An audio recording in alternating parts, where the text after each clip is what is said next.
To understand the pain, the rain, step in my skin, walk in my shoes, and see through my eyes, the pain, the lies, racism in disguise. Black, Negro, nigger. These are the words that have been throughout Black history. But where does this word nigger originate? And why is it seen as a derogatory term?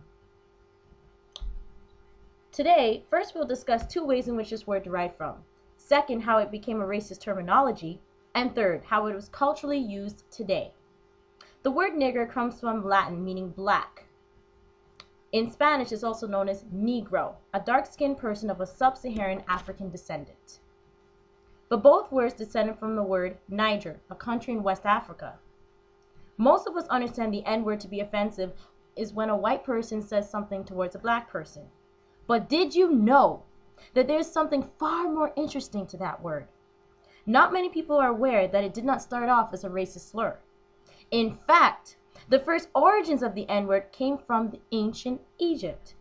Words like nig, agner, negner, all words were used for a sacred universe, as they called it, the Black Land.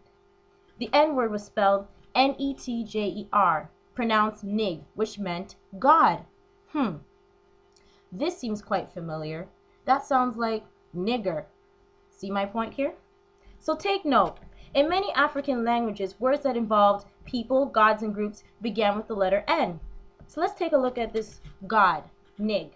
This God goes through so many stages and symbols.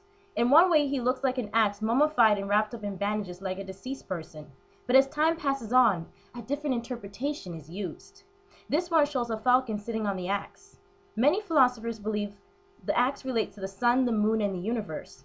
This idea of life relates to another god called Nun. Who is this Nun god?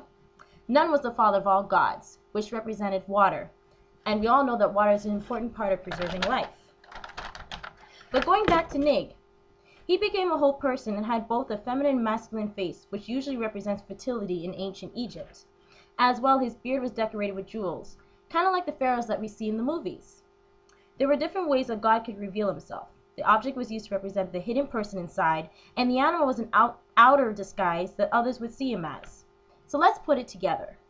The Nig god goes through many changes, first an axe, then a bird, and finally a human being, all of which many believed showed strength.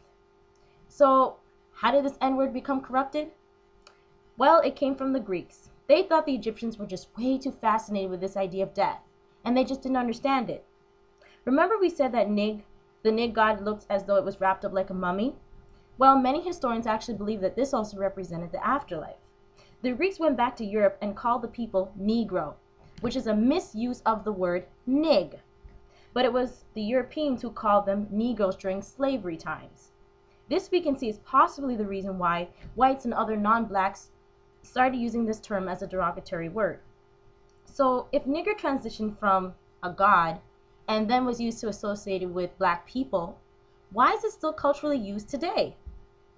Today, nigger has become nigga, N-I-G-G-A, used by blacks in a positive way, often meaning my friend, my family, and my peeps.